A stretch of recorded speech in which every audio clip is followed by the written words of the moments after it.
साल 1916 रशिया। एक military expedition eastern Turkey के एक बर्फ से ढके पहाड़ माउंट अरारात पर चढ़ता है। वहां सोल्जर्स एक बहुत बड़े लकड़ी के स्ट्रक्चर को देखने का दावा करते हैं। उनका यकीन था कि ये हजरत नूह अलैहिस्सलाम की कश्ती है। वो फोटोग्राफ्स लेते हैं, मेजरमेंट्स नोट करते हैं और अपनी रिपोर्ट रशियन गवर्नमेंट को भेज देते हैं। लेकिन कुछ ही महीनों बाद रशियन रिवॉल्यूशन शुरू हो जाता है और उस एक्सपेडिशन की फोटोग्राफ्स हमेशा के लिए गायब हो जाते हैं। हजरत नूह अलैहिस्सलाम की कश्ती की तलाश तकरीबन 2000 साल से जारी है। पहली सदी सीई यहूदी तारीखदान फ्लावियस जोसेफस अपनी मशहूर किताब एंटिक्विटीज ऑफ द ज्यूज में लिखता है कि आर्मीनिया के लोग दावा करते थे कि कश्ती के कुछ हिस्सों को अब भी पहाड़ पर देखा जा सकता है। वो ये भी लिखता है कि लोग उस पर लगी हुई लकड़ी को तबर्रुक के तौर पर ले जाया करते थे। लेकिन जोसेफस से भी पहले 3rd सेंचुरी बीसीई में बेबीलोनियन हिस्टोरियन बेरोसूस अपनी किताब बेबीलोनियाक में लिखता है, उसके मुताबिक लोग कश्ती से छोटे छोटे टुकड़े लेकर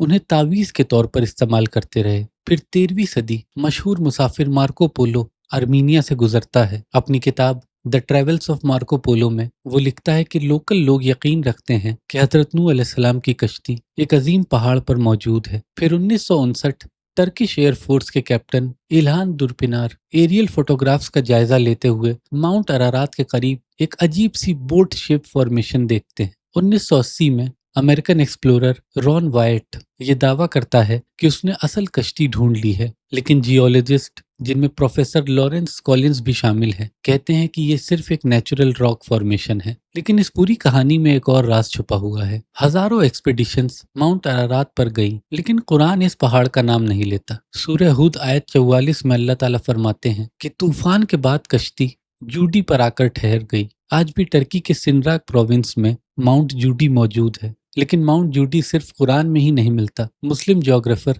याकूत अल हमावी अपनी मशहूर किताब मौजमल बुल्दान में भी माउंट जूडी का जिक्र करते हैं। सदियों तक ये पहाड़ जियारत की एक मशहूर जगह भी रहा। हर साल हजारों लोग माउंट जूडी पर चढ़ते थे। वो उस दिन की याद में जमा होते थे जिस दिन हजरत नूह अलैहिस्सलाम की कश्ती तूफान के बाद यहाँ आकर ठहरी थी। यहाँ एक एनुअल फेस्टिवल होता था और इसी पहाड़ पर एक पुरानी मोनेस्ट्री भी थी जिसे लोग मोनेस्ट्री ऑफ द आर्क या फिर मोनेस्ट्री ऑफ नोआ कहते थे। लेकिन एक दिन इस मोनेस्ट्री पे बिजली गिरी और धीरे धीरे वो हमेशा के लिए खत्म हो गई। कुरान के मुताबिक कश्ती माउंट जूडी पर ठहरी थी। तो फिर सवाल ये है कि 2000 साल से माउंट अरारात पर लोग आखिर क्या देखते रहे? क्या वो सच में सिर्फ नेचुरल रॉक फॉर्मेशन थी या फिर किसी पुरानी सिविलाइजेशन के निशान?